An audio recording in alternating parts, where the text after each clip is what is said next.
This vegetable that helped my leaky gut was considered bad 5 years ago.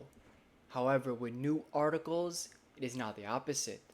This vegetable called asparagus, this prebiotic, is amazing for your gut and especially your leaky gut. This is a food I have put in my diet. It has helped me through tough times. Asparagus is one of the best vegetables and prebiotics for your gut. You're probably wondering why is it so good? Prebiotic is high in inulin, an indigestible fiber that nourishes good bacteria in your gut.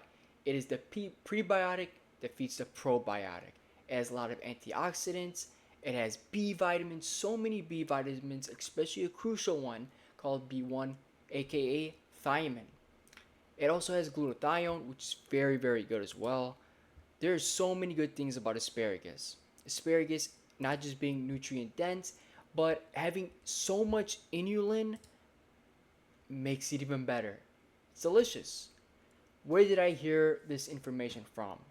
My dad was watching a video, I think it was by Dr. Gundry, I think it was an advertisement, and I heard him saying avoid foods with lectins and talked about one food that could repair leaky gut, and that was asparagus. This food drastically changed my life, so thank you to him.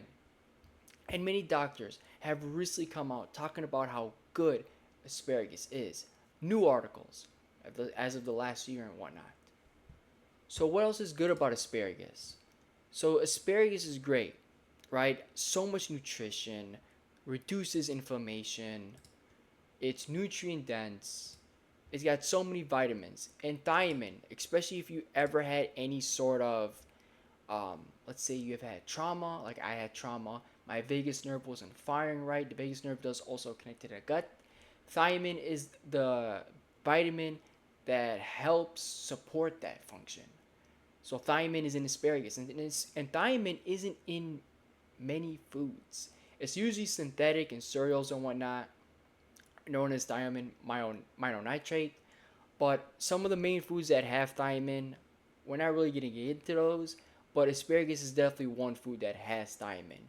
Many V vitamins, which can support so many health functions. So you're probably wondering there's probably other questions you have, right? Like how do you cook asparagus? So for me, I would recommend steaming it or boiling it. And it's up to you the temperature and or how much you want to steam it or cook it. But you could boil it maybe 10, 20 minutes, maybe longer. And you could do as much as you want.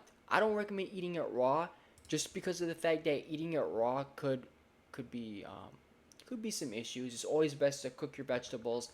I definitely think having raw vegetables, in my opinion, could definitely cause some issues. I definitely think raw vegetables, especially because a lot of people have been coming out lately talking about how there's so many plant defense chemicals in vegetables, right? So definitely something to think about. I think if you cook them, it will at least make it better to eat. Thing about asparagus, if you do cook it, I'm sure it has more fiber. The thing is, asparagus has insoluble and soluble fiber, which is really good. So I think if you cook it, it'll probably have maybe more fiber. Most vegetables, when cooked, tend to have more fiber.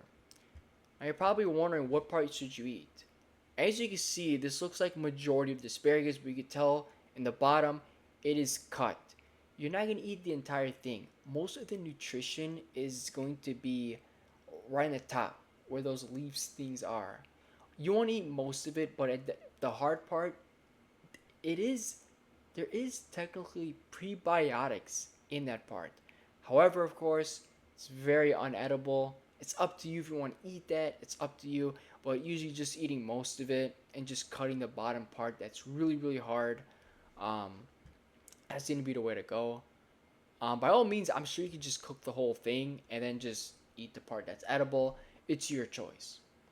But the way I usually go about it, as you can see, is just cutting it and just cooking up most of it. Steaming and boiling is fine if you want to. It'll still have inulin. It'll still have a lot of nutrition in there as well. Very important nutrition like potassium, magnesium, zinc, so many B vitamins, vitamin A, vitamin K, vitamin E, So many things that are really good for you. And glutathione, by the way, is super important. Very good for really cleaning things up, and it's also good for your gut as well. So that's what I would do. And you could eat it with vegetable, like you could eat it with, like you'd have asparagus, and then next week you would have a steak. You would do pretty much that, yeah, steak, asparagus, and maybe an avocado as well on the side if you want to do that. But yeah, you could have asparagus. I wouldn't eat it on an empty stomach or too late, but generally have it with your main meal. So if your main meal is salmon, sweet potatoes, and asparagus, that's delicious. That's a very, very healthy meal in my opinion. Um, Other things as well. So who should not eat asparagus? That's the real question here, right? Because a lot of people are probably wondering who shouldn't be eating asparagus. So if you have allergies to asparagus, if you're taking blood thinners, if you're taking lithium, if you're pregnant or even breastfeeding, this could be something that you may want to avoid. Now, there are some people talking about how you shouldn't have it if you have IBS or anything. To be honest, I still don't even know if I had IBS or leaky gut. In my opinion, I had a lot of gut pain. That's for sure.